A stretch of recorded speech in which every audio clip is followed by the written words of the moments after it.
bound up in the heart of the child, but the rod of correction will drive him far from it. Now, a lot of times we equate rebellion with children, but when the Bible talks about rebellion, it's talking about a stiff-necked coat.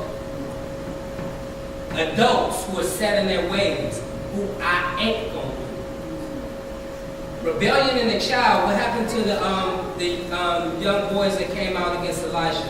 It says, go up, bald head, go up, bald head. That was the mark of children of true rebellion where there was no help. She-bear came out, tore them up good, didn't it? If you look throughout the Bible where we can talk about in Bible study like Korah and everybody that allied themselves with Korah. Now rebellion is serious. When the leaders say X, Y, and Z and you say ABC, I ain't gonna do, that is rebellion. And rebellion is as the sin of witchcraft. And the Bible says, suffer not of which to live. And God the grace. Yes, sir, in the back. So, witch is pretty much just another form of blasphemy, correct? Say again? Being a witch is pretty much another form of blasphemy, correct? Yes. When you completely deny, especially if you got saved and you went the other way to witchcraft, that's blasphemy and that's unforgivable. There is no hope from that. You have become reprobate. You've been turned over to a reprobate mind. Your deeds are reprobate. You're attributing the power that you once had through Christ to the things of the devil. Very important.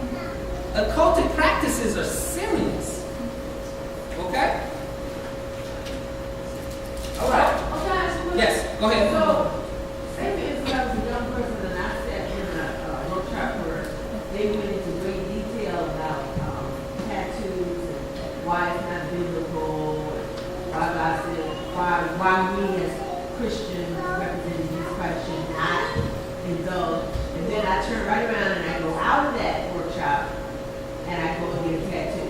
Is that rebellion? No, that's disobedience. It's foolishness. What is it? Disobedience or rebellion? Rebellion is you know it's right. You know it is. And you ain't going to do it. Again, foolishness is bound up in the heart of the child. Young people, immaturity.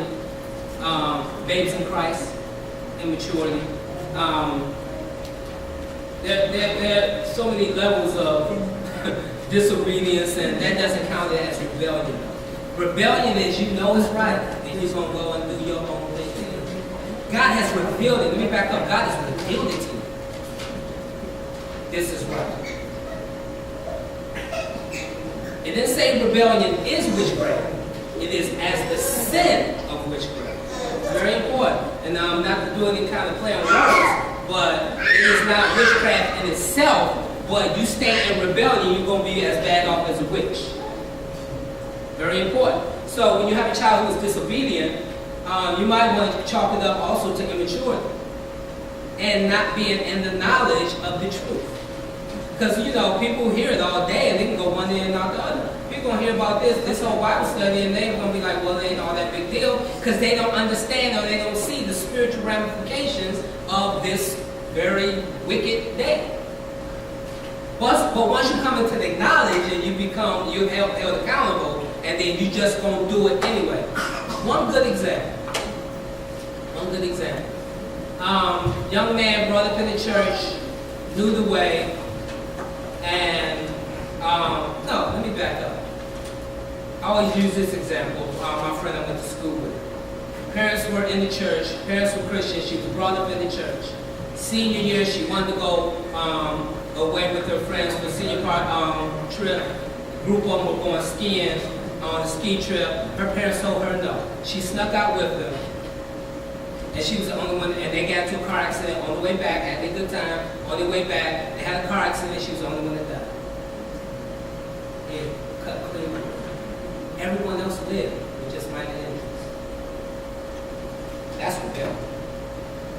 Because you knew you snuck out anyway. That's rebellion. And she was at the age of, I guess, if you want to call it, she was responsible. She knew. And I believe that God even told her, don't go. But she said, I'm going to do it anyway. Okay? All right. So, old world to new world, 1970 to 1700s to the present. Now, we have all the rituals in place. They've been practicing them. The Catholic Church has not dealt with them. They've incorporated in it. Now, these practices with the pilgrimage, going over to the New World, many of the practices have kind of now shifted over there. In the beginning, it wasn't as prevalent because the majority of the pilgrims that came over were Protestants. And they had strict religious beliefs. And we ain't practicing none of that. They were raising their family, as for me and my house, we would serve the Lord, and they were pretty much raising them right. In the northern part, well, in the southern part, this is how it became. This is why witchcraft is so prevalent in the South. This is amazing. I was reading this.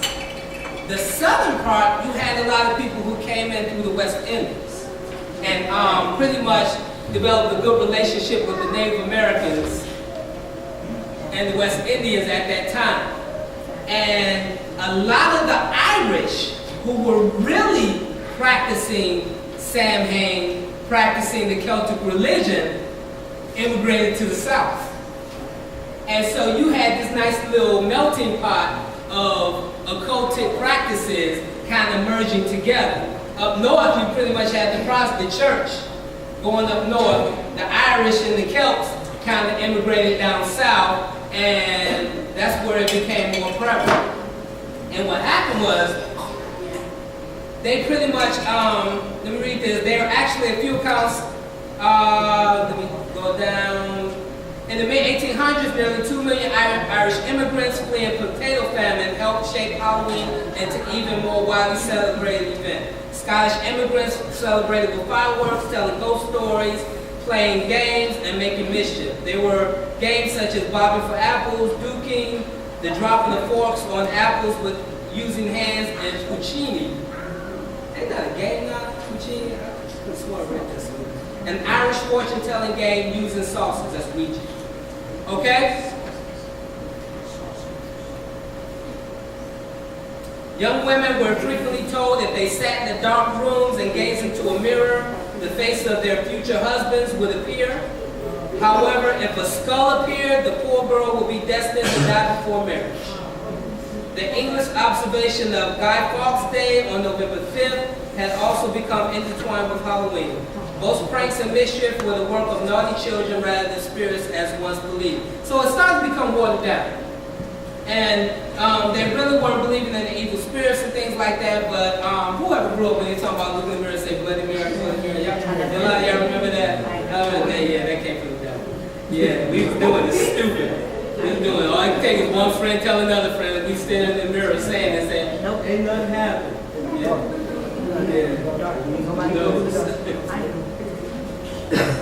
So now it's in the new world, our world. So Samhain is still being practiced though. Because with the Protestants, with the immigrants, came a lot of the witches who were still practicing. Came a lot of the warlocks and the occultic priests and the druids. Druids were really underground, but they were still prevalent. Let me read this. On this blessed Samhain night, do not fear and do not fright, children dressed in ghoulish fun. Stay out until the morning sun, spooky tales and candy sweets. We gather from the darkest streets when the moon is high and the spirits roam, and you are safe inside your wicked homes. Say a spell to ease their pain, blessed be and blessed Samhain. Running parallel. You will see a lot of witchcraft, you see the word blessed and hallowed and holy. Okay?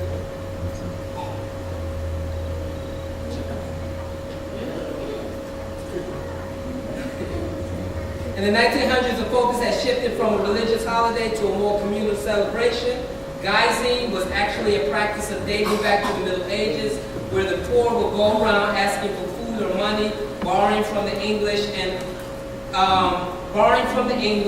Irish traditions. Children adopted the practice of guising and would dress up in costumes, but there are only isolated references to children actually going door to door asking for food or money during Halloween. Instead, parties were held and had more festive atmosphere with colorful costumes. The frightening and superstitious aspects of Halloween have diminished, and Halloween in America was slowly shedding some of the old European traditions. One of the more prevalent traditions that carried over was the jack-o'-lantern. This is the Irish turnip. What they did at that time in Western Europe, they were actually, their lanterns, they would carve out the turnip, a hand-sized turnip, and they would put a candle, keep it from burning their head, the wax and everything, and they would put holes in it to, you know, so the light would come out here instead of going straight up. And that was pretty harmless. Well, then one of the folklore came about Jack. And the story with Jack was, and this is not a true story, but they told it in myth, Jack was had stolen from some people when he was running around. He was running and he met the devil on the road. And the devil said, "It's your time to die." So what he did was he tricked the devil and and when he tricked the devil had cursed him. And the devil cursed him to walk around for eternity on earth without dying. And he was cursed. And what he would do is he would walk with this lantern around to light his way. And they were using this myth to continue the practices and to ward off the evil spirits or ward off the devil by putting this lamp and this turnip or this pumpkin or this gourd and putting it on their windowsill. So when they put it on the windowsill, it will ward off evil spirits. Now I was listening to an article today about a lady who they put out the pumpkins, but it's 4 of them in their family, and each year they put out 4 jack-o'-lanterns on their doorstep, and somebody stole one of the pumpkins, one of the jack-o'-lanterns. I was listening on WTOP today, and she wrote a nice big sign on her front lawn condemning the people who stole it, and then used the curse word at the end. Mommy. So everybody's walking by seeing this sign. And the focus, and even on the even listening on the radio, the focus was the last word, the last couple words of this sign. And she was really upset because it was her 2-year-old's pumpkin that they stole. They only took one, and it was her 2-year-old pumpkin. I didn't know a squirrel didn't do it. They love pumpkins. I didn't know an animal didn't do it. You know, but anyway. But you can see that we think it's not serious, but it is serious. It is serious. And we have to be careful with a lot of these practices. Geising was, Sam Hain was at a time when fairies and spirits were said to be active. Some, and we talked about this, some who were harmful. People took steps to allay and ward off these harmful spirits and fairies, and wearing costumes may have been a way to disguise oneself from them. Ain't that stupid? We talk about how everything came from trick-or-treating, and now we see how everything is evolved. Oh, that just looks so nice and looks so harmless. But they're practicing something that dates back to occultic practices. Masking costumes, it has evolved. In the beginning, you remember at one time with trick-or-treating, everybody had on something scary. Now it's kind of evolved more and more to even monsters look more friendly, the monsters seem more harmless, and now you have Marvel superheroes and cartoon characters and people becoming more and more nice with their costumes. It doesn't change the fact of what the real purpose of it. And I know I'm going through this really quick. One of the things that you don't see a lot anymore, but for a lot of us growing up, bobbing for apples. This came from the Samhain tradition. You will round up kids for the human sacrifice to appease the evil spirits loosed on the planet and give them one last chance to avoid being sacrificed. So what they were doing when it comes to people culture, they would round up all the kids, and the game of bobbing for apples. It began with taking the already bound children and placing, they already been rounded up and bound, and then placing them in front of a barrel of boiling oil with apples or fruit floating in it. The kids got to try to grab the fruit in their teeth, which even if successful would result in at least third-degree burns all over most of their face. For those who would grab an apple, when the apple is sliced in half, the seeds form a pentagram. Cut the apple in half and you'll see. It will pentagram-like shape, and it was thought that the manifestation of such symbol meant that the apple could be used to determine marriages during this time of year. So we're talking about divination, trying to foresee the future. We're talking about the just abominable acts done with children, just heinous. Why? So people can gain power through supernatural means. So, Halloween's real purpose.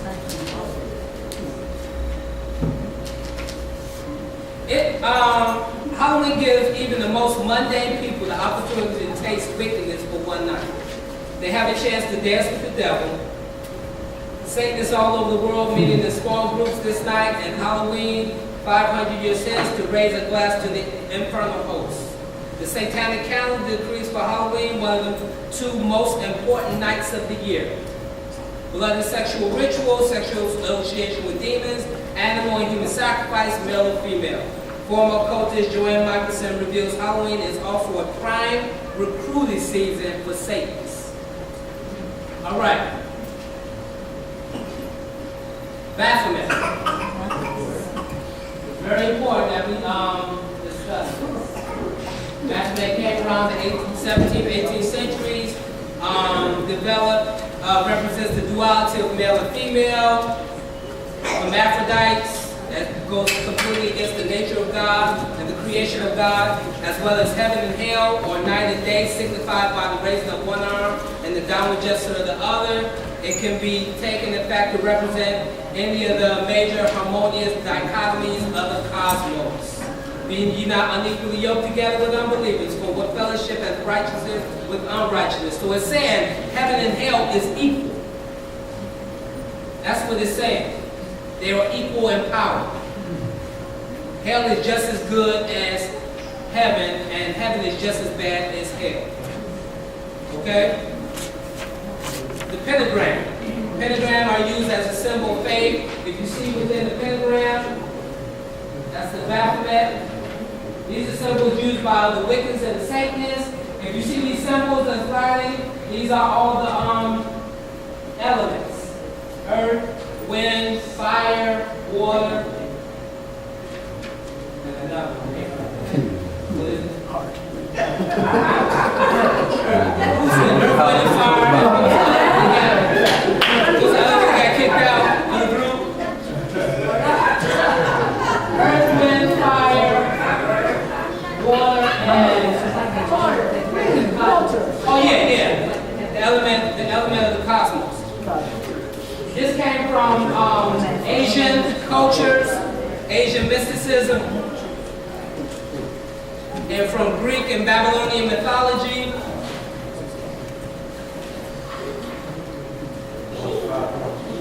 Black Mass, yes, the 5 points. Black Mass or Black Sabbath. Halloween is their Black Mass or their Mass, their high holy day. Very important. All right, and Wicked. Halloween is one of the 4 major Sabbaths. Sounds like Sabbath. Sabbaths celebrated by the modern witch. And it is by far the most popular and important of the 8 that are observed. Witches regard Halloween as their New Year's Eve, celebrating it with sacred rituals. Okay? Some of the rituals that witches engage in, widespread relationship, not being married with people on a mass. We got children in here, so okay, I know what I'm talking about. On a mass scale during this time. A lot of the higher level ranking witches ally themselves with Satanists. Normally they don't work together. Wiccans and Satanists do not get along. They do not fellowship. They are two separate, completely separate entities, organizations. But on Halloween, this is one of the days that they actually come together because they believe in unity to gain more power. So they come together and they engage in things like human sacrifice. If you think things like white magic, that is just to keep the populace, the modern populace kind of at bay, to have you thinking that there's really nothing wrong with it. But they really believe in black magic, dark magic, supernatural. They believe in accessing the devil for power. They deny Christ. We said this before. They deny God. They deny the creator of heaven and earth. They use names like Gaia, which is the earth, which is the god of the earth, which is a woman. Yes. So top right looked like a Timberland symbol. Y'all did this that did this last year. I didn't do this. I was supposed to research that. Or they brought it up again. I just want to Timberland, know. see that? Because I like my Which symbol? It may very well be. Because I like I like Timberland too, so that's probably why I ain't researching. Don't look it up. Because the shoes are so comfortable. It's cool. Don't look it up. But yeah, that looks just like the Timberland symbol. The tree in the circle. And if you see a tree in the circle on the pendant, somebody wearing that, they are a witch. If you see a chain, somebody wearing a pendant, and there's a tree that represents the earth with a circle, the fullness of the earth, that they are a witch. Unless they're just stupid and don't know what they're wearing. Actually, I had to tell a young person, she didn't know. She didn't know better. And she had that. You can get a lot of trouble for perpetrating something you ain't. You know that. All right. So that's the wicked.